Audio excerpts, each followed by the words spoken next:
Pequeno acidente essa semana, que teve 2 fraturas aqui, mas está tudo bem.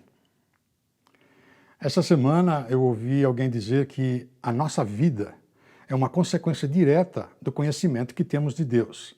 Ou seja, o nosso modo de viver revela quem de fato é o Deus em quem acreditamos e servimos. E eu espero que a devocional de hoje sirva para nos edificar e fortalecer, especialmente, o conhecimento que temos de Deus. Portanto, reconhecendo que, por natureza, nós somos incapazes de entender e discernir a palavra de Deus, a minha oração é que, durante esses momentos em que estivermos considerando as Escrituras, o Espírito Santo de Deus esteja fazendo aquilo que somente Ele sabe e pode fazer, que é nos ensinar e nos dar a verdadeira compreensão da palavra de Deus. Então, eu quero convidar você, por gentileza, a abrir a sua Bíblia, inicialmente, no livro do profeta Isaías, no Velho Testamento, capítulo 6.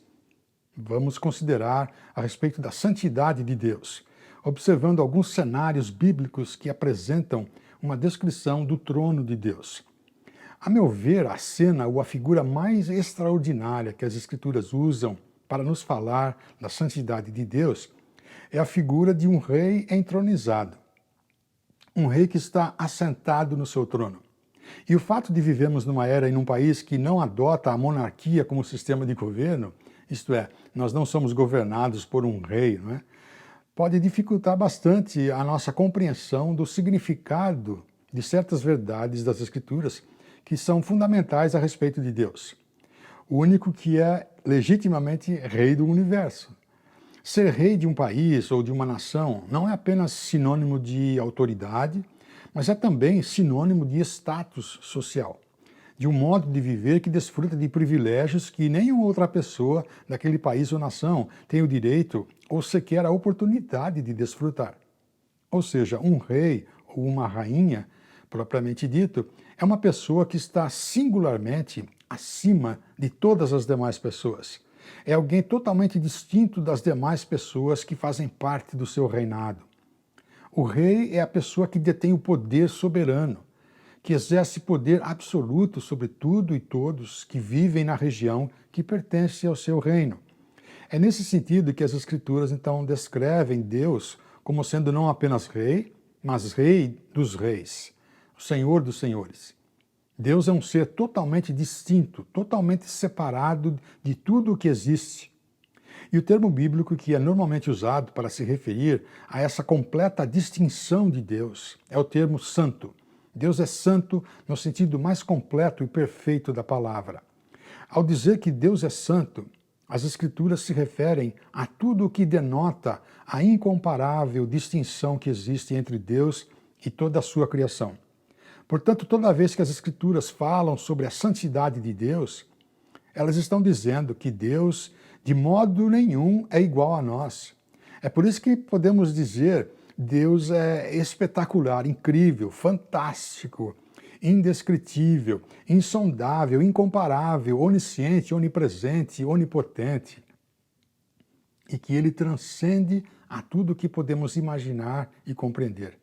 É isso que significa dizer que Deus é santo. Humanamente falando, significa dizer que o DNA do ser de Deus é a sua santidade. Mas o grande problema é que no DNA da raça humana existe naturalmente uma inclinação para a inimizade contra Deus. Uma inclinação de querer ocupar o lugar que pertence somente a Deus. Um lugar que somente Deus tem o poder e a habilidade de ocupar. Isso fica claro, por exemplo, conforme está registrado em Gênesis capítulo 11, ainda lá nos primórdios da raça humana, numa época em que no mundo inteiro havia apenas uma língua sendo falada, um só modo de falar. E as pessoas decidiram construir uma cidade que tivesse uma torre que alcançasse o céu. Eles queriam se igualar a Deus, a Torre de Babel. Temos outro exemplo na carta de Paulo aos Romanos, falando sobre a raça humana. Os seres humanos, dizendo-se sábios, tornaram-se loucos e trocaram a glória de Deus imortal por imagens feitas segundo a semelhança do homem mortal, bem como de pássaros, quadrúpedes e répteis. Ao invés de adorar o Criador, decidiram adorar a criação. O fato é que quando nós humanizamos a Deus e deificamos o ser humano, nós perdemos a perspectiva da realidade para a qual Deus nos criou. Em outras palavras, o conceito e a perspectiva que temos de Deus é vital para a nossa vida. E o que eu espero que fique bem claro na mensagem de hoje é que nós cristãos podemos cair no engano de um lado, superestimar o amor, a graça e a misericórdia de Deus e, por outro lado, subestimar a santidade de Deus, que é, na realidade, o núcleo central do ser de Deus. Dizer que Deus é amor é diferente de dizer que o amor é Deus. Deus é a fonte do amor, da graça e da misericórdia. Se o amor, a graça e a misericórdia de Deus fossem o núcleo central do ser de Deus, o inferno não existiria. Deus simplesmente daria as boas-vindas celestiais a toda a raça humana, dizendo, vem todo mundo para cá e quando vocês chegarem, tudo estará perdoado e resolvido. Né? Mas não é assim que a palavra de Deus diz. É verdade que Deus é amor, mas é um amor que não pode simplesmente ignorar a pecaminosidade da natureza humana, porque o DNA do ser de Deus é a sua santidade. E é a santidade de Deus que exige que a recompensa da nossa pecaminosidade, isto é, que o salário do pecado, seja pago. É só então que a graça e a misericórdia de Deus entram em ação. Com isso em mente, vamos observar alguns relatos bíblicos que descrevem cenas do trono de Deus, em ocasiões diversas, por escritores diversos, mas que comunicam consistentemente uma mesma mensagem. Isto é, que a santidade de Deus tem a ver com o fato dele ser totalmente diferente, singular, separado de tudo o que ele criou. A primeira cena está então em Isaías, aí no capítulo 6. No ano em que o rei Uzias morreu, eu vi o Senhor assentado num trono alto e exaltado. De acordo com os dados históricos, o rei Uzias morreu de lepra no ano 740 a.C., depois de ter reinado sobre a nação de Israel durante 52 anos. Portanto, era um tempo de transição e, quem sabe, de incertezas a respeito do novo rei a ser entronizado, uma nova administração tomando posse, né? E foi debaixo dessa circunstância que Deus então concedeu uma visão do seu trono a Isaías, dando uma nova perspectiva da natureza exaltada de Deus, na qual o povo de Israel pudesse concentrar a sua atenção, depositar a sua confiança e assim encarar os acontecimentos sob uma perspectiva correta. Observe que Isaías declara que foi no ano em que morreu o rei Uzias que eu vi o Senhor, Adonai, assentado num trono alto e exaltado. Adonai em hebraico é um título atribuído a Deus que significa Senhor, né? Senhor soberano. Ou seja, não é o nome de Deus, que normalmente é traduzido por Jeová, que algumas traduções dizem o Eterno. E Isaías não apresenta detalhes de como isso aconteceu, se foi de manhã, à noite, se foi um sonho, se foi uma visão. Mas o fato é que Isaías, sobrenaturalmente, ficou diante do trono de Deus. E por isso Isaías declara, eu vi o Senhor, eu vi aquele que é o Senhor soberano absoluto. E de acordo com o apóstolo João, quem Isaías viu na realidade foi uma manifestação do próprio Senhor Jesus pré-encarnado. João capítulo 12. Isaías viu a glória de Jesus e falou sobre ele. E é claro que naquele momento Isaías não tinha consciência de que estava diante do Senhor Jesus, porque aquilo estava acontecendo antes de José e Maria, antes da manjedoura, antes de Nazaré, antes do Calvário, antes da cruz, né? E de acordo com a visão de Isaías, o que foi mesmo que o Senhor Adonai estava fazendo? Eu vi o Senhor assentado num trono. O Senhor não estava andando de um lado para outro por estar ansioso quanto ao futuro. O Senhor não estava cabisbaixo, sem saber o que fazer para solucionar alguma situação problemática. O Senhor não estava balançando a cabeça como alguém que foi surpreendido por algum evento, por algum ataque de surpresa de algum inimigo. E sabe por quê? Porque Deus não é como nós, seres humanos, finitos. Deus é santo, Deus é distinto de nós. Não há coisa alguma que possa surpreender a Deus. Não há coisa alguma neste mundo e na nossa vida que pode acontecer fora do cuidado e do conhecimento absoluto de Deus. Ele não está limitado a tempo e espaço como nós, seres humanos.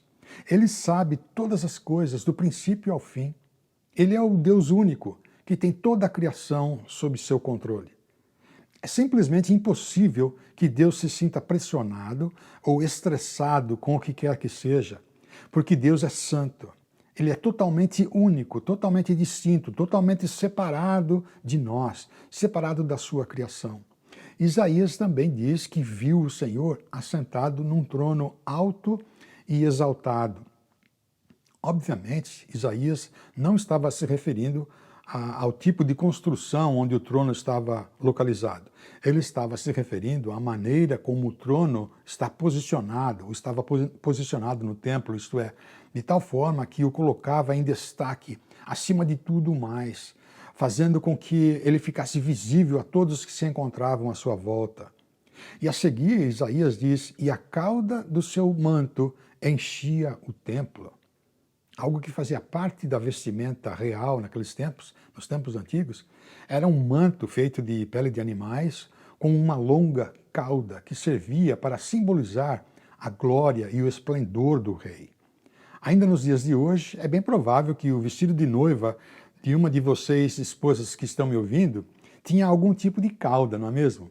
Inclusive, quando você chegou lá na frente do altar, alguém teve que ir lá e arrumar a cauda do seu vestido para que as fotos ficassem bonitas, né? E eu ainda era bebê de colo quando aconteceu, eu ouvi falar, já vi fotos, que na coroação da Rainha Elizabeth em 1953, a cauda do vestido que ela estava usando na cerimônia era super longa, sei lá, 20, 30 metros de comprimento. Portanto, a cauda de vestimento real simbolizava visualmente a glória e o esplendor do rei.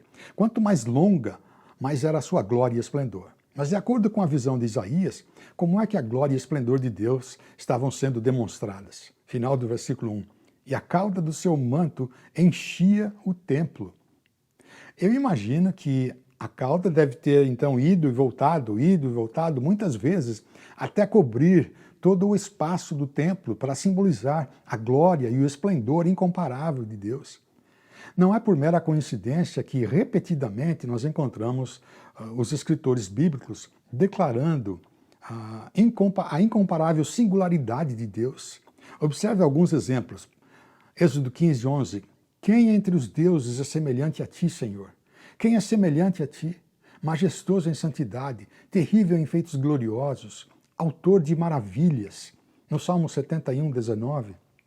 Tua justiça chega até as alturas, ó Deus. Tu que tens feito coisas grandiosas. Quem se compara a ti, ó Deus? Salmo 77, 13. Teus caminhos, ó Deus, são santos. Que Deus é tão grande como o nosso Deus? Salmo 113. O Senhor está exaltado acima de todas as nações e acima dos céus está a sua glória. Quem é como o Senhor, o nosso Deus, que reina em seu trono nas alturas, mas se inclina para contemplar o que acontece nos céus e na terra? Uau, que trecho incrível. Também Miqueias 7, 18 e 19. Quem é comparável a ti, ó Deus, que perdoas o pecado e esqueces a transgressão do remanescente da sua herança? Tu que não permaneces irado para sempre, mas tem prazer em mostrar amor. Novamente terás compaixão de nós, pisarás as nossas maldades e atirarás todos os nossos pecados nas profundezas do mar. Quem é semelhante? Quem é comparável a Deus? São todas perguntas de retórica que possuem uma única e mesma resposta. Ninguém. Ninguém é semelhante a Deus. Ninguém é comparável a Deus, porque ninguém é igual a Deus. Só Ele, somente Ele é santo. Deus é único. Deus é incomparavelmente diferente, separado de toda a criação. Em Ezequiel também temos uma cena do trono. Ezequiel capítulo 1, verso 3, 1 e 3. Era o 5º dia do 4º mês do 30º ano, e eu estava entre os exilados, junto ao rio Quebar. Abriram-se os céus e eu tive visões de Deus. A palavra do Senhor, aqui é o nome do Senhor, Yahweh, veio ao sacerdote Ezequiel. ali a mão do Senhor esteve sobre ele. E a partir do verso 4 até o final do capítulo, nós temos a descrição detalhada de tudo o que Ezequiel conseguiu enxergar do trono. Apenas o trono e não de quem estava assentado no trono. Mas eu quero chamar a sua atenção para os versos 26, 27 e 28, quando Ezequiel ele está descrevendo alguns seres viventes que estavam ao redor do trono em movimento. Acima da abóboda, sobre as suas cabeças, havia o que parecia um trono de safira, e bem no alto, sobre o trono, havia uma figura que parecia um homem. Vi que a parte de cima do que parecia ser a cintura dele parecia metal brilhante, como se estivesse cheia de fogo, e que a parte de baixo parecia fogo, e uma luz brilhante o cercava. Tal como a aparência do arco-íris nas nuvens em um dia chuvoso, assim era o resplendor ao seu redor. Era essa a aparência da figura da glória do Senhor. Vocês perceberam quantas vezes Ezequiel repete as palavras parecido, ou parecia, parecido, ou como, ou com a aparência de? Obviamente, Ezequiel estava com muita dificuldade para descrever coisas que ele nunca tinha visto antes na vida. E a última frase do verso 28 é: e quando vi a glória de Deus, quando a vi, né, prostrei-me com o rosto em terra. Ezequiel não se inclinou e nem se ajoelhou. Ele se lançou para a posição mais baixa que ele conseguia ficar, em reconhecimento da posição de honra elevada e exaltada que Deus tem. E somente Deus é digno de ocupar. Né? Portanto, a santidade de Deus é um sinônimo de singularidade incomparável. É sinônimo de unicidade, isto é, da condição de ser único. Uma música que eu aprecio bastante expressa esse sentimento, e a letra dessa música diz assim: estar a teus pés, Senhor, é o lugar mais alto, e me colocando diante de ti, procuro te conhecer. Não há chamado mais elevado, não há honra mais grandiosa do que estar curvado em reverência, prostrado diante do teu trono. Envolto por tua misericórdia, eu pasmo diante da tua glória. Senhor, eu vivo para te adorar. Mas esta perspectiva de santidade de Deus é uma realidade que muitos de nós cristãos temos deixado de cultivar. Eu já ouvi muitas vezes pessoas se referindo a Deus como sendo o homem lá em cima, né? E Deus muito menos é semelhante a um Papai Noel de barba branca. Como bem declarou o apóstolo Paulo numa de suas cartas, Deus é o bendito e único soberano, o Rei dos reis e Senhor dos senhores, o único que é imortal e habita em luz inacessível, a quem ninguém viu nem pode ver. A ele sejam honra e poder para sempre. É por isso que a santidade de Deus significa separação, ou ser totalmente distinto, diferente. Santidade se refere a tudo aquilo que distingue Deus como sendo totalmente outro, totalmente separado de toda a criação. Mas algo que também precisamos reconhecer é que a santidade de Deus, quando ela é corretamente compreendida, ela requer cautela.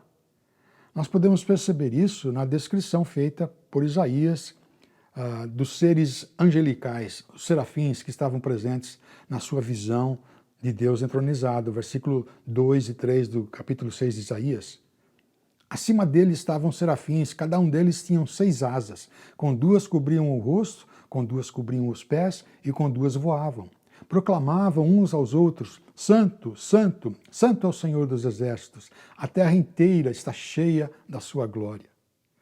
Eu entendo que o fato dos serafins estarem cobrindo o rosto representa o fato de Deus não poder ser visto. Ele habita em luz inacessível, né? Jamais alguém viu a Deus. E a cobertura dos pés dos serafins talvez represente a ideia de não serem vistos por Deus para que não venham a ser consumidos. Em Apocalipse 19, 12 está escrito que os olhos do Senhor são como chamas de fogo. Portanto, os serafins deviam ter cautela. Eles deviam cobrir o rosto, deviam cobrir os pés, eles deviam permanecer voando e recitando que Deus é santo. E numa terceira cena bíblica do trono de Deus, agora no Novo Testamento, nós podemos perceber algo semelhante. A cena agora é no livro do Apocalipse, quando o apóstolo João ele está próximo ao final da visão que recebera de Deus.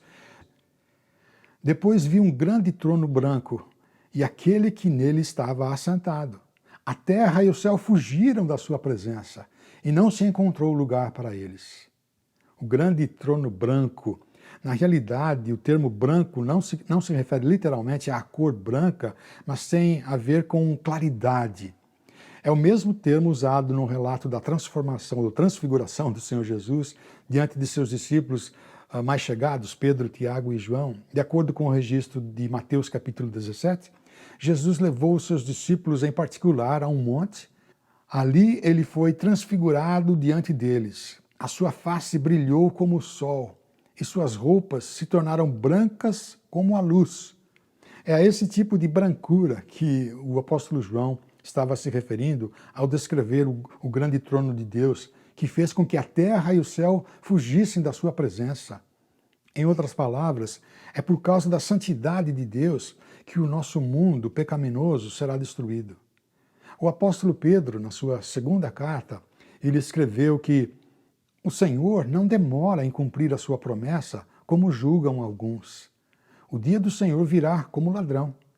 Os céus desaparecerão com um grande estrondo. Os elementos serão desfeitos pelo calor, e a terra e tudo que nela há será desnudada. Portanto, a santidade de Deus, quando ela é corretamente compreendida, ela requer extrema cautela por parte daqueles que vivem debaixo da sua autoridade. Com Deus não se brinca. E agora, para terminar, voltando a Isaías 6, há mais uma coisa que não podemos deixar de reconhecer a respeito da santidade de Deus. É que, quando ela é corretamente entendida, a santidade de Deus, ela requer que a glória de Deus seja proclamada. Observe novamente o versículo 3, a descrição de trabalho dos seres angelicais que rodeavam o trono. E proclamavam uns aos outros: Santo, Santo, Santo é o Senhor dos Exércitos, a terra inteira está cheia da sua glória. Eles poderiam proclamar muitos outros atributos verdadeiros e dignos de Deus. Eles poderiam dizer: fiel, fiel, longânimo, longânimo ao Senhor, né? Onipotente ao Senhor. Mas o que os serafins proclamavam continuamente, de acordo com o versículo 3, Santo, Santo, Santo é o Senhor dos Exércitos. A terra está cheia da sua glória. A terra está cheia de evidências incontestáveis da sua glória. Você tem visto a glória de Deus?